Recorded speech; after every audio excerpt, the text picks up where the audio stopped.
What's going on, everyone? Welcome to a Friday edition of Back Your Play with Q. Rich Quinones here. As always, we are brought to you by our wonderful friends over at Play It Again Sports, 1450 Clements Bridge Road.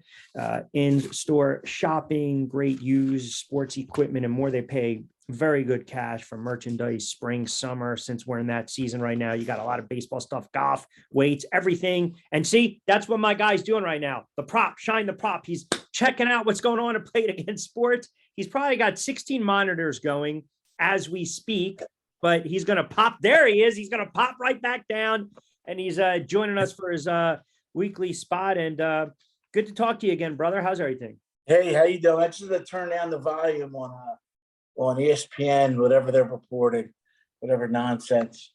They were reporting something about Todd McShay and blah, blah, blah.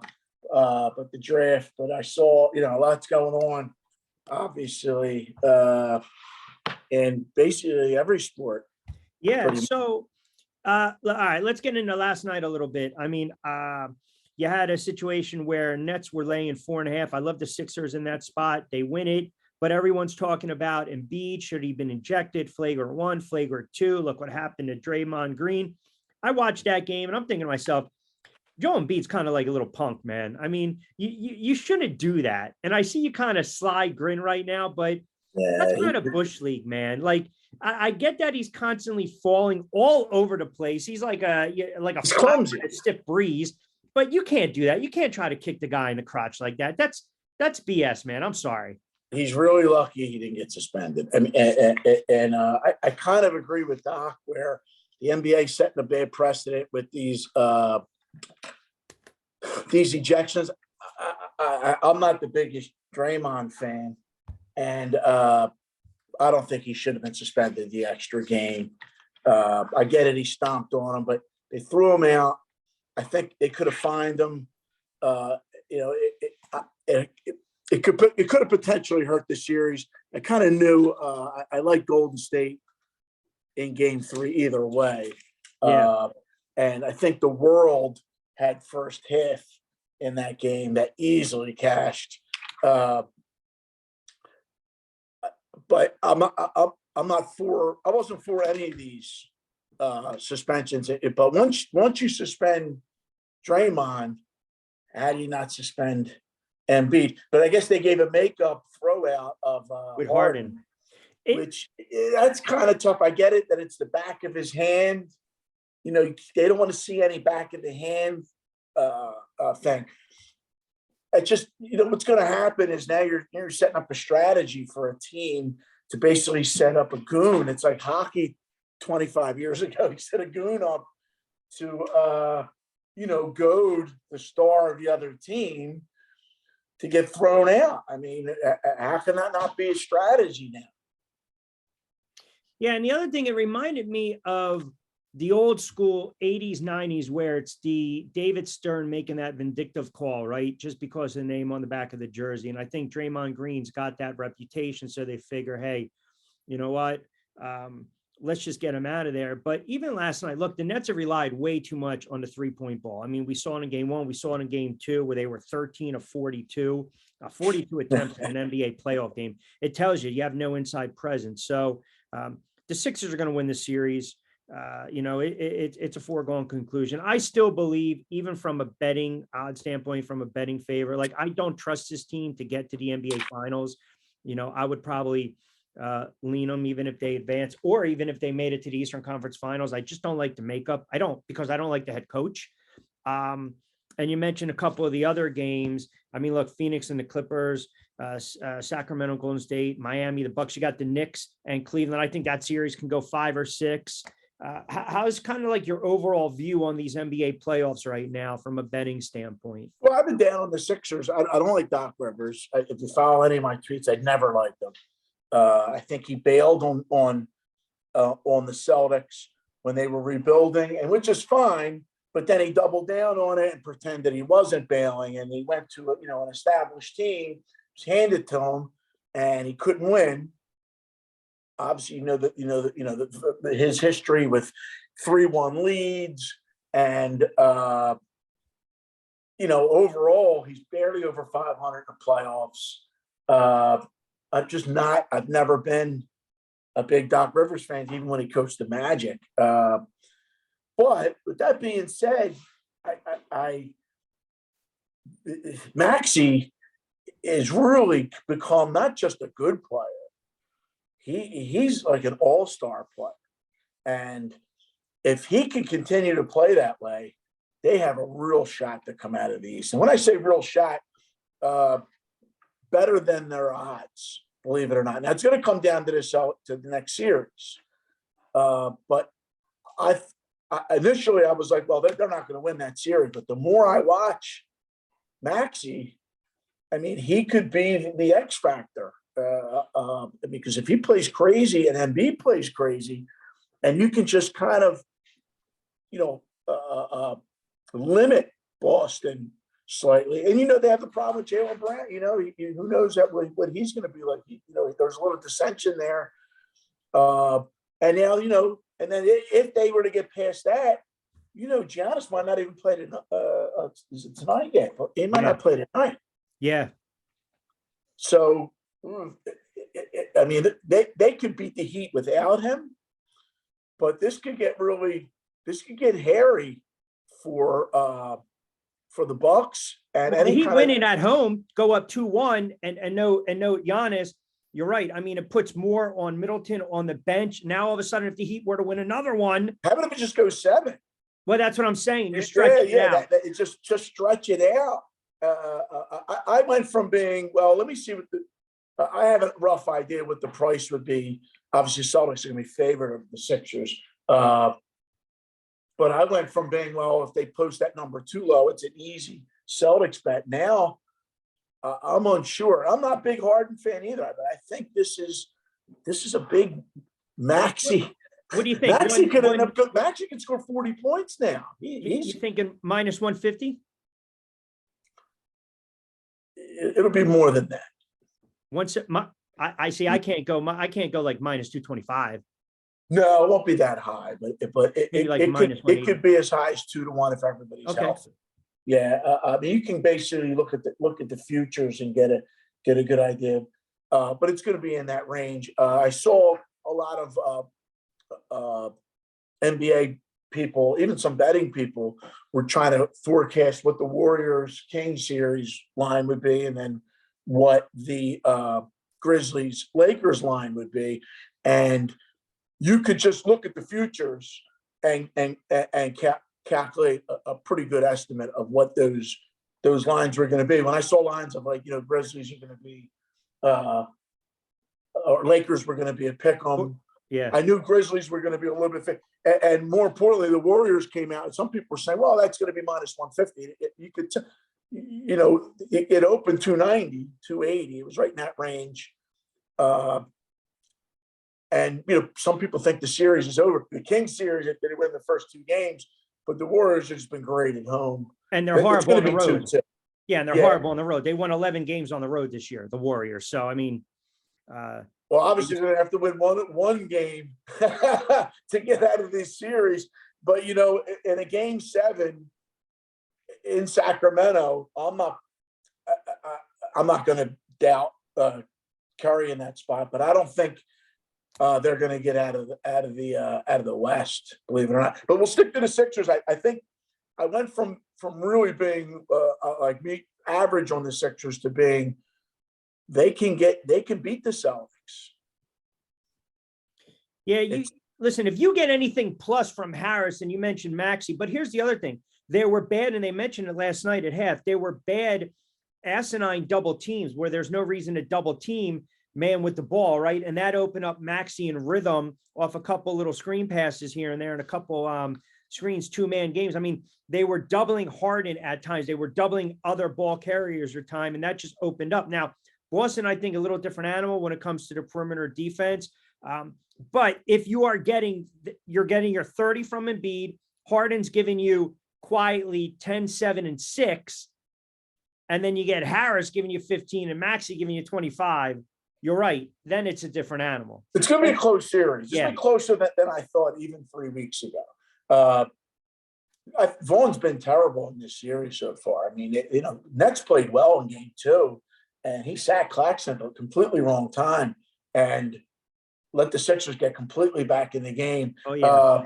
So, and I like Vaughn. I think Vaughn's pretty good, but he's and now he's crying a little bit to the refs. They know they're overmatched, and if the Sixers had lost this series somehow, at that point you blow the team up. Of course. But there's so much. I mean, they're kind of coasting, and then when they were down, 6 last night, and then for them to turn it on and come back and win the way they did, It's mark of a good showed team. me a lot. Like they Yeah. want to win these games, and something interesting with in the last 25 years, even if you go back 30 years, to teams that are up 3-0, it's a high majority winning game 4. It's surprisingly, I think it's over 50%. I had the number here. I'm going to get Typically the teams but making but you think, plans. oh yeah, the team's going to get one, the stinky team's going to get, or the lesser team's going to get one. Yeah. A lot of times they're thinking it's done. They know they can't come back, Correct. and it's especially in the NBA. Yep. 100%. Very few games even get to game 7. The one that stands out my mind years ago was the Jazz Nuggets. The Nuggets had Mutombo. That's as far back. And Jazz were up 3-0 and somehow lost 3 games. And then had to win a game 7 at home, which was a relatively tough game. That's the closest I can remember anybody getting. Most of these games are done in 4. Was that the year Denver beat Seattle? Yeah, I think it's the same year. And remember, that was the 5-game series. Correct. Which I always hate 5-game series. I hate it in baseball. I hate it in the NBA. Seattle wins 62, 63 games or something crazy that year, and they're going to play. If you play a couple poor games, you're out. Obviously, I go back to baseball. I hated it because in 2011, the Phillies are the best team, and they lose in 5 to the damn Cardinals. Still aggravated that. But NBA, 7-game series, you're up 3-0. There's a little bit of value there in, I think, betting the Sixers.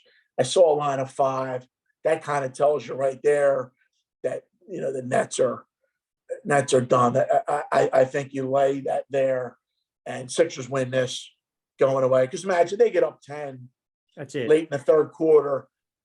You're talking about jacking threes. They might just jack up. They might jack 33. Your 23's up in the 4th quarter, meaning the Nets, because they know that they're done. I don't know if you saw. Well, of course, I know that you saw. I was a little surprised. I wasn't surprised that Kyrie Leonard didn't play. Yep. I was a little surprised that he got called out for as much as he had. People are stopping short of saying he's faking an injury. You got to be careful when you do that. Yeah, because remember they did that years ago with Cutler. Look at him; he's fine. He's on the sidelines On his knee. And yep. It's a bad. But more, man, they are really pushing the envelope here. Like it's almost, Leonard. There's nobody on. Clippers aren't going to tell Leonard what to do. They're not going to say, "Hey, you have to play," and that's kind of the NBA now. Well, it's a players' league, and look, Kawhi when Toronto won it all, right, and he had the shot against the Sixers. When they won it all, that's when he was at his peak, right? He's getting older, logging a lot of minutes, been nicked up, still a wonderful, fantastic player, but there is a difference between being injured and hurt. And if it's a sprained left knee, you're talking basketball, cutting, elevation. Okay, fine. If you're playing through the pain, that's one thing. I think it's tough, though, when you start to call out the player, because what if he does play and lands awkwardly and then he's out for the series? So it's damned if you do, damned if you don't. Now, does it open up the series from a betting standpoint? I've always liked Phoenix in the series anyway. Yeah, they were prohibitive favorites. I mean, it would have been a very interesting series, obviously, if George had played. Phoenix would have been, 220 maybe. And maybe a little bit higher, but I like the Clippers in that series if Georgia played as a dog. Once Georgia didn't play, and then it jacked to minus 480, 500, minus 520. That's prohibitive favorites. Yeah. And the Clippers steal game one. Suns are still the favorite because they are they have a lot. It's almost like they have a chip on their shoulder, which is good. And, I knew that they were, they're in a great position now. It's a different, Leonard playing is a different situation. Leonard not playing is a different situation than John Morant not playing. Correct. I got the feeling that, they were home. It's game two. They had a little bit of advantage. Lakers have this kind of, this feeling of, hey, we got game one. Let's not go overboard in game two. We have some older players that they don't have much of a bench or anything. So I get Morant maybe staying out in game two. The Leonard thing was different. I mean, they could still, if Leonard could have played and they could have stole game three, and they played really well. They had a bad call late. Yep.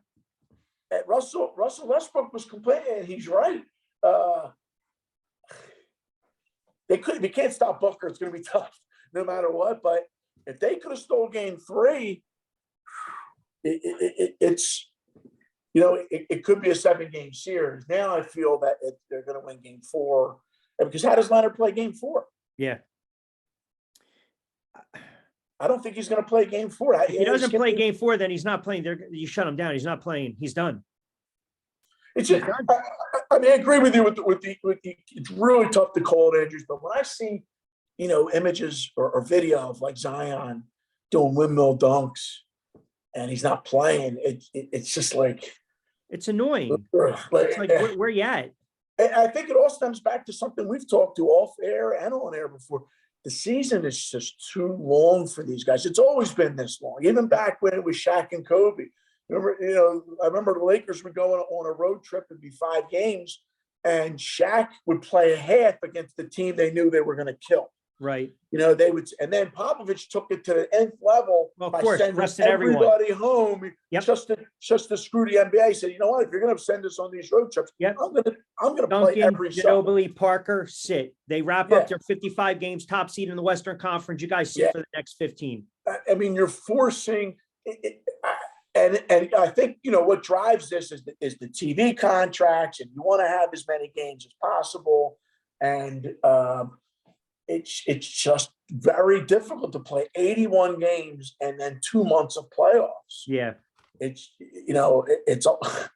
over 100 games. It's just a lot of games. If you're 32, 33 years old. Hey, look at the great, they documented and illustrated with the bad boys. They played 84, 85, 86, 87, 88, and then 90. You're talking 6 straight years, deep runs in the playoffs for a team that was young. And then all of a sudden you get very old. It happens to every team. You got to catch them at the right spot. I don't believe the NBA will shorten the season, to be quite honest. They live for the playoffs and the ratings. It's just, it's like the NFL. There was talk, let's do a double header now on Thursday nights, or add another Thursday night. I mean, that's a whole nother, as we get toward the NFL. I mean, I rip it all year, not just the Thursday games, because, people don't realize, the average fan doesn't realize that, NFL's been paid for Thursday night games. The NFL doesn't lose any money on that. No. And it doesn't matter if those games are the worst, they've been bad. They're always bad. It doesn't matter if those games are 3-0 rainstorm games. NFL's been paid. So now it's up to Amazon to make money off of that. And they easily can get that money back. They jack all their commercials in there for Amazon Prime. But they have a metric to get their money back. And, the NFL doesn't lose anything from that. So they almost are insensitized to try to use, to have more games where it's almost like the players are like pawns. The union seems like it's like non-existent. I would push, if I was the NFL, to say, listen, I'm not going to play any of these games. No. if Brady was still in the league and he said, you know what, I'm not going to play Thursday, it would create a ruckus. But Well, it's that and the trips to London, because the Jacksonville owner wanted to always get a team in London. And, hey, by the way, speaking of the NFL, you saw the story that came down with the 3 Lions players and the Commanders players? I think it's 5 now, isn't it? Or no, it's 5 total. 3 Lions. 4 Lions players, including Jameson Williams, have been suspended for violating the NFL's gambling policy. Williams is among 2 players being suspended 6 games. Quintez Cephas, CJ Moore, Commanders defense, and a Commanders defensive end are suspended indefinitely. So this is funny because I almost feel as though this is not shocking or surprising at all. Listen, once you moved the team to Vegas and once you got in bed with all the sports gambling books and the apps, you opened up Pandora's box. Period. Somebody wrote something on Twitter that was hysterical. They wrote the guys who were suspended. It was like, and then they said, this notice was brought to you by DraftKings. That's what I'm saying. My 6-game suspension is brought to you by FanDuel. It's brought to you by BetMGM. I mean, I don't even think they didn't bet NFL game. They're betting other things. But right. So how can you suspend them for betting other things? But my whole thing is this. P. Rose, it says no betting, right? No gambling. Okay, fine. Manager of the Reds, we know he bet on the game. We know he did, and he probably affected some of these outcomes. Okay. This, to me, the whole point is you want to steer clear of it, but yet it's right there in your face and you can't do anything about it. That's the problem I have with the NFL and the hypocrisy, because they're cramming gambling down everyone's throat, but yet they're basically thinking it's taboo and it's a no-no. When you can't flip on a friggin' channel without them talking about lines, without talking about what we're doing. They can't have it both ways. And they're going to have a big problem if somebody prominent, it's going to happen. Prominent, a marquee guy that, people want to watch. What happens if they find out Joe Burrow, betting $50 on the NBA championship? They're going to suspend them for the year. And they're going to have it could happen. I think we're closer to something like that happening.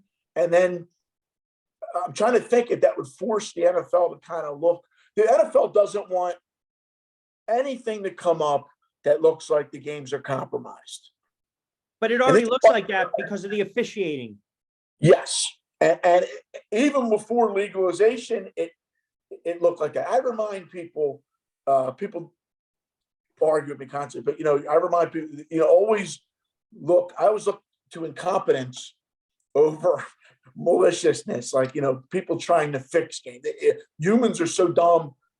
You get 3 people trying to do one thing to fix it, they would screw it up. And I know officials that are in NA Division II football, prominent high school leagues, they screw up constantly. So crazy things like, I'm like, hey, what happened? You missed that fumble. Yeah, we just missed it. Things that the NFL reps would never be allowed to say. But with everything out in the open, the legalization, and then the jamming of the ads and NFL being completely hypocritical, being in bed with everybody, this leads it. And it doesn't help when you got a prominent radio show. You got Pat McAfee, who I don't know if he lost money or what. He came in the middle of the year on a Monday and spoke for an hour about how this weekend these games were fixed. Like in the NFL, how does he? Like, you guys got Rodgers on the show every day. How are you going to say the games are fixed? And people listen to it's got 1 million listeners. Yep. So viewers, whoever's going to, tons of followers, and if 10% of those people believe, it's a lot. Yeah, but I don't ever see a scenario where you have a real big marquee player who's betting on the games themselves, right? Now, I had a conversation with my buddy the other day, and I said, look, if Giants are playing the Eagles and the Giants are favored by 1, and all of a sudden that line jumps 5, unless Hurts or Jones is not playing, The only other reason that line jumped is because someone put a substantial amount of money on one side. We know that, right? So if I'm a player and if I'm a third string DB or a second string corner or a defensive end making 500,000, there's no way, unless I'm in cahoots with someone, if I actually get out on the field, I can make an impact. So my point to my buddy was that these guys are making hundreds of millions of dollars. They're not going to risk, a Burrow, a Rodgers, a Brady, a Hurt, whomever. They don't make too much money. They make exactly. too much. Anything big like that, you can't spread it out. Their casinos limit. They all collude. They have the same computers. That's how they caught in the early '90s. That's how they caught the kid on Arizona State's campus, that Siegel, who paid point shaving. Who paid the players. They got caught because, and this is obviously pre-legalization. They get caught because a Pac-10 game in the middle of the week has X value. Forget what side it was on. They just had this amount of, it was 10 times the amount of volume. Which raises an eyebrow or two. Yeah, so they were like, well, what's going on? And then, that line goes from 14 to 12 to 11 to in a circle to 8 to 7. And that's, who, the people that found that out were the sports books. They're the ones who found that. And then all you have to do is go back. Okay, let's look at some of the cameras. Let's see where these things are back. I had somebody say, oh, well, they could have bet, offshore, but these people call on the phone to each other. I mean, they know, hey, what's going on in the game? I've been on Twitter for years, and I've said a lot of the sports books would just look at Pinnacle or Chris, and just because they took the bigger bets, and then they would adjust their line accordingly on air, as it's called. So of course they knew it was something out of the ordinary was going on. Football is a little bit of a different animal because there's so much volume, but the players would be completely not insensitized to do it. But this is where it brings up the referees and the fact that the NFL doesn't allow the refs or the head refs to speak to the media. There's a reason for that. But that leads into this. So something's going to have to change. Either going to have to be able to interview a spokesperson for the refs, or I don't think you're ever going to be able to talk to the refs. But you're not going to be able to do that in real time. You're not going to have an extra guy. After the game, the media wants to say, hey, what were you thinking on that? But, the NFL, we'll give them credit a little bit, where if you notice during the playoffs, which was, I got a kick out of, because, some of the calls, New York was watching, and some of those calls were made in like 5 seconds. And people were like, why couldn't that be done in the regular season? Yeah, but yet they got to wait 20 something odd minutes to figure out if they're going to play Cincinnati and Buffalo when Hamlin goes down. That was bad. Right. That was bad. I mean, come on, man. You got to call a spade here with this kind of nonsense. And to your point, you get someone that's now not well versed to go speak for the refs or the officials, because every call is going to be magnified. I can sit there. When I used to cover games, I used to actually have an extra notebook for questionable calls. Now, I was never able to really get anything out of the players because they're not going to say anything in fear of them getting fined. But you can't sit up there afterwards and go to some of these guys and say, hey, can you explain in the third quarter, it was 3rd and 16, explain what you saw there, holding, not holding, pass interference, no PI. So then the hope is over the 16, now 17 game season. If you average 81, 85, 90, 95 plays each team, you're going to have 5 or 6 plays decide the game anyway. So if you use that rationale, you're going to have that kind of handful of calls go your way. The hope is over the course of the season, it's right around 50-50. Like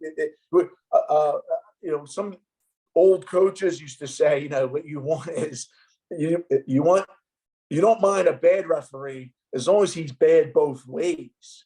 So if he's bad both ways, you at least have a shot, because he's going to mess up as many calls for your team as he is for the other. There's a segue along that line as far as the Bills game. Obviously, you saw Hamlin said he's cleared to play for next year, which was kind of interesting because about 3 months ago, they posted a line for possible comeback player of the year. Now it was severely limited, like $50, $60. But for some reason, Hamlin was like 5-1 or something. I mean, like 5-1. So as soon as they opened it up a little bit more, he was plus 120, and some underground books were letting you play, as high as like, 1,000, 1,500. How do you not play Hamlin? If he steps on a field. How about the kid that got shot from Washington? How about the kid that got shot from Washington? That is a comeback player of the year. But if Hamlin plays, that's it. One snap. He wins. That's it. He wins. Easy. There's not a shot. If he wins, if he doesn't get hurt at all the whole year, I'm talking twisted ankle. If he is able to play at all, he wins easy, which is funny because he was still plus money as of last week. With I guess they think maybe if he gets on the field and he could get hurt, and then how do you give it to him? But if he plays 8 games, he's going to win. I don't know. It's just something you remind me. Yeah. But I'm just saying, like Geno Smith. Okay, you stunk and you had a really nice year. That should be maybe most improved. What'd you come back from? You didn't get shot. You didn't have surgery. Your heart didn't stop on the freaking field for 10 minutes. It's a problem. It's a problem. They should have most improved and come back. They really should separate it. It was a running joke last year. Where did Geno Smith come back from? Sucking? So most improved would be an improvement. Yeah. In the NFL. But it just made me think of it because you mentioned Buffalo. I happened to see the odds on Hamlin, and being up front, I do have Hamlin for some money. How could you not? I mean, which means he's not going to win. Yeah, right. The reverse. Friday edition of BYP. Prop to Shine. The professor joined us for a couple moments from our good friends over at Play It Again Sports. By the way, a couple more minutes before I let you get out of here. So I saw, Tampa had that great run we were talking about. Then all of a sudden we were like, well, let's see what they do against Toronto. Lost a couple games to Toronto, but now they're 16-3. They're scoring some runs. Their pitching is ridiculous. So when I play Tampa Bay, I'm solely basing it on the pitching matchups because it's like a team ERA of it's minuscule. It's like 1.23. Do you believe they can sustain this pace? And I'm wondering, when they were winning 4, 5, 6 games in a row to start the season, did you jump on them? Because typically in baseball, we see 8, 9, 10 game winning streaks. I kind of ignored the streak and went with the matchup. I think that the numbers were still low on them, or relatively. I still think there was value on them through games. The Red Sox series, a couple of the Red Sox. I think game 1 was basically a pick'em game, and it was 110. So that was a little low. And in the 13 years, I think I might have had them twice. And I actually did play Toronto all 3 games against them, but it wasn't really a fade. It wasn't a fade thing. It was just, as good as Tampa has come out, Toronto isn't that far behind. No. And that's what's interesting about baseball. You could come out 20-5 or 25-8. And if a team is 17-10, that's not that far. I mean, there's a long way to go. What you don't want to do in baseball is come out 5-20. Right. Or 7-15, because now you got to play 66% baseball over the next 6 weeks. And it's a little bit, it seems like it's a constant climb. And along that point, we see a lot of, right now we're seeing a lot of, I don't want to say struggling, but the teams that were considered elite, like the Dodgers, who ran away and won 100 and whatever, 111 games. And, I wouldn't be surprised if through 50 or through 60 games that they're, 31-29. They're 500 right now. They're 10-10. But they'll still make the playoffs. You can still kind of hang around. But I don't think they're going to run away. I think Tampa will consistently. Tampa's going to be consistent, barring injury. They're going to be consistent. What I kind of do in baseball, because there's so many teams and there's so much data, and what I try to do is, believe it or not, I try to identify who's elite, and I try to really avoid those teams, believe it or not. It's a little bit different. I've tried different things year in, year out. I had one year where I tried to identify who was really, really awful. And you would think it's easy. Like this year, it's Oakland. You know, Oakland's going to lose 100 games easy, even before the Vegas announcement. And there is some value there of just hammering those teams. I think 14 or 15 years ago, Tampa, the second half of the season, didn't win a road game.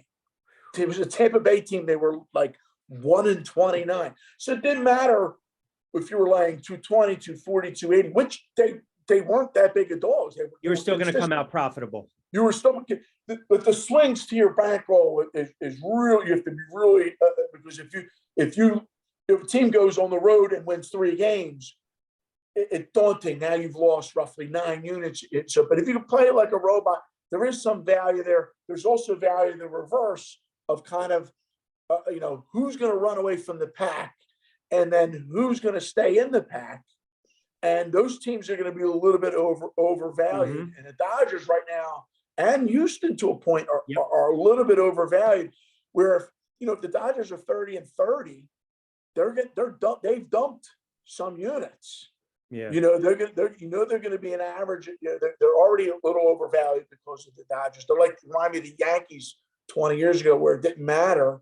The Dodgers. I mean, the Yankees years ago would play nip and tuck, and then Colorado would come in and they'd whack them in 4 games. Or somebody really bad would come in and they would just feast on those teams. So I do think Toronto is right there. Minnesota has a good team. I had Minnesota a couple games. How about Milwaukee? Milwaukee and Arizona. I told you Arizona's my sleeper. Arizona has been good. And I think if you can continue to look at Arizona on the road when they're playing the teams that are perceived better in the matchup, when they get, if you get a team that isn't that deep in their pitching staff, where you can get the Cardinals throwing their 4th guy, and it's on the road. The Cardinals, they laid the other 141 in that range. I think there's some value in those types of matchup, but it's tricky. It's hard to lay out. What you're saying. It's a lot, but that's kind of the overall. If you bet 80 games, you go 50-50. You got a lot of dogs. You're going to win some money. It's just a matter of what dogs you have. Friday edition BYP with Q. Rich Quinones here. Shine the Prop. Give him a follow on Twitter at Professor Shine, from our good friends over at Play It Again Sports. Always sponsoring our weekly chit chats. All right, last one before I let you get out of here. So Jalen Hurts gets the bag. We saw the numbers: 5 years, 255, 179.3 million guaranteed. Would you right now, based on that contract, based on those numbers and what we already know about the Philadelphia Eagles and how bad the NFC East is, would you say I'd go Jalen Hurts plus 1,200 for MVP? I would wait. I'd wait. That actually seems like a good number. I mean, to be honest, I haven't even looked at that. I've been looking at the draft numbers, and I'm trying to get a good number on Young not going first.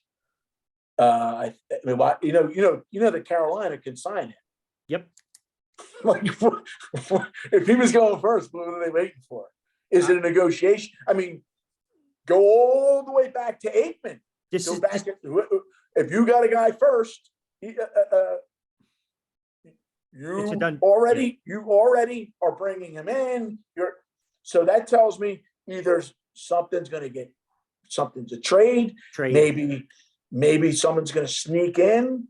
Maybe you can get Levis and 3 picks. I don't know. I do know that this was kind of the season. Remember when Baker Mayfield came out, nobody saw Mayfield going first. And Mayfield's odds the day of the draft, the morning of the draft, were as high as a 10-1 going first, 12-1, 13-1. It was right in that range. And then all of a sudden it was a pick 'em. So, Wow. I think books are getting a little bit smarter. Like the difference between the juice between Stroud going first is pretty much jacked. But I'm not sold that Young is going to go first. But back to your question, that's not a bad number. I just worry about injuries. Of course. With the extra game, he's young. I think he's going to play most of the year. But how do you predict something like this? He was going to win MVP. Of course, but he got hurt late. And I was glad because I had Mahomes. I don't root for a guy to get hurt. But who's plus 700, by the way, Mahomes. Allen, Burrow. What's Mahomes, Burrow's number? Huh? What's Burrow's number? Burrow they're all 700. Allen, Burrow, Mahomes is plus 700. Justin Herbert's plus 900. Hurts is plus 1,200. Jackson, Rodgers, Lawrence, Prescott, Tua, 15 to 1,600. And then how about this? Jordan Loves it plus 3,000. He's got better odds than Russell Wilson, more profitable, better than Russell Wilson, Derek Carr, and Kirk Cousins. I'll tell you what. I would take a shot if I could get 40 or higher on Russell Wilson. No way, he's done. But you know what? If I can get, he's at plus 4,000. If I can get 50-1 on Russell Wilson, I might take a flyer on Russell Wilson. Right. Because here's what I'm going to do. I'm going to blame the coach. Because, they didn't look that bad the last two. Now, I get it. They were out of the playoffs. But he could have tanked it. He could have sat. They came out. They came out against the Chargers. Chargers played all their guys. Yeah. I'll give you that one, but still, I'll give you that one. I went from thinking he's done to thinking maybe it's the coach. It's Nathaniel. Maybe a little bit. It gave me a little bit of hope that he's still okay. And Cook? Because, his teammates hate him. Yeah. He thinks, all these rumors. They said when they went to London, he was doing photo op. Yeah, it's all bad. But if he's healthy, there's a shot that they. Well, let's put it this way. I'm going to just say this: they will be better than last year. So I'll say, all right. The bar's not that high, but they're going to be better than last year. So I know we got to wrap it up, but I'll tell you this: the pod that I do with Brandon Jacobs, 2070Q, he told me, he goes, "Who the F? What kind of player turns around and when you try to call them says go through my secretary? Like he won't give out his cell phone number to his teammates." Right.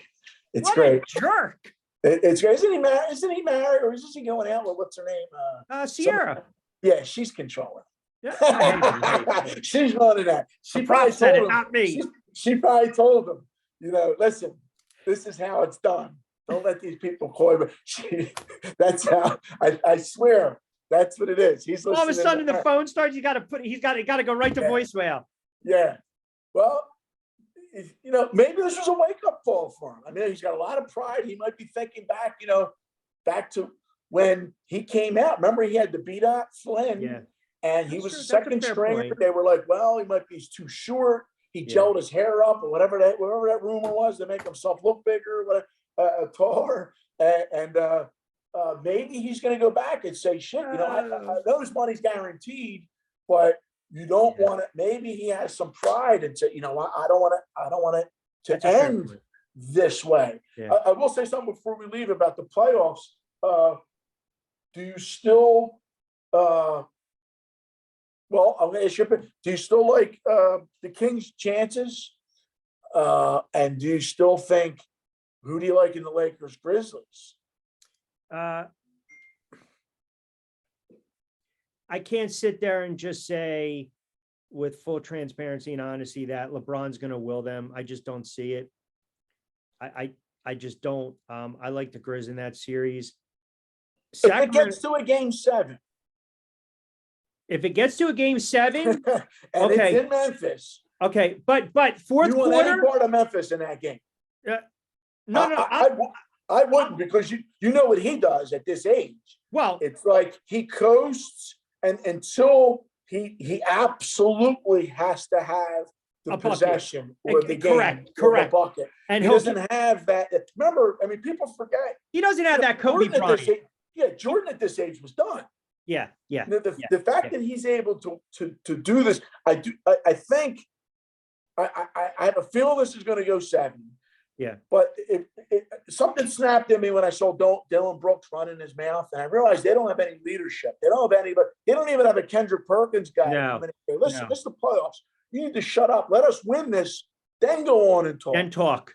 Yeah, because all this did was Poke the bear. Not the Lakers weren't focused, but I do think that they're worried. They're worried a little bit about injury, especially Anthony Davis. I think they kind of tend to coast when they don't need the game. If they win game 3, I wouldn't be surprised if they lose game 4. But if it's game 7, I fully expect the Lakers to win that game. If they make Memphis a dog, Hey, listen. if they make Memphis a favorite, what they're going to have to do, it'll end up being a pick or Memphis 1 or 2. Yeah, 1 or 2.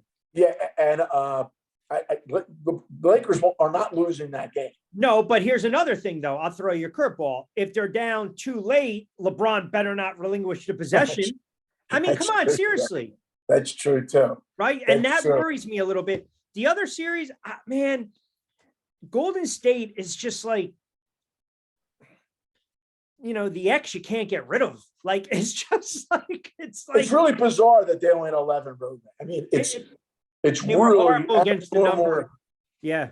Yeah, it's really, and I think of the top 5 champion teams, I think the Bulls in one of the year had a terrible road record the year after they won. But I think that's when everybody left.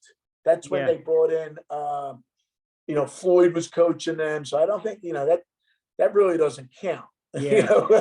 I mean, for a defending champ to not be able to win on the road like that is. And had the same team pretty much. But it's another series. They haven't played well on the road, but if it goes to game 7, they're winning game 7. Well, I'll tell you this. They don't want it to go to game 7. They want to win game 5. Listen, if Donaghy was refereeing this series. Forget Donaghy, but bring in I know what you're saying, because they screwed the Kings out of the Lakers game. Oh my God. What wasn't that how funny is it that 3 or 4 of the refs are all from Delaware County, PA? It's like ref you. They all stink. That's what I'm saying, man. Well, Ed Malloy's okay. He gets a lot of grief, but they're all from like the same high school. It's just unbelievable. They're probably, I'm telling you, they gather in cahoots, man. They go to Pat's and Geno's and talk about what team they're going to screw, and they start to talk about the under. Well, remember what Donaghy said about what's his name, the older guy. He said he hated Iverson. Well, yeah, and he hated Iverson. Said he didn't go up, but it was like, listen, hockey had a thing like that for a while. Remember, Andy Van Helmen had a certain group of guys that he hated, and it was just high sticking. Your hockey fans out there will be able to pick out many more samples than I could. But so I think basketball had. Do I think it still exists? No, but I guess I'll leave it at. I do think Warriors win. I think the Lakers win, but I don't think the Lakers come out of the West. I actually have a future with the Lakers. I got it at 24-1. And it was in January. And then, it was higher than that in December. So I don't think it has any shot. It probably bumped up when LeBron was hurt and he was sitting a little bit, right? Well, I want him to win this series. Yeah. And then I'm gonna buy Denver for whatever. I'll sell all the equity back in that ticket plus extra, because I do think Denver's going to win the West. All right. They're the favorite. It's easy to say, it's the chalk, but I think they're going to get. I think they're going to beat Phoenix. but we'll see. That's going to be a great series. How It about will. this? Let's get Denver, Phoenix, get me Sixers, Bucks. You're good. You're I'll good. be happy with All that. right. Yeah, the NBA will too. He is Professor Shine at Professor Shine joining us on this edition of BYP. Rich Quinones here. All right, brother. Excellent stuff as always. Enjoy the games this weekend. Smoke them if you got them. We'll do it again That's next right. week. And you know what? We'll make it earlier in the week so we can maybe dive into the draft a little. Yes, definitely. All right, brother. Appreciate a couple moments. No problem.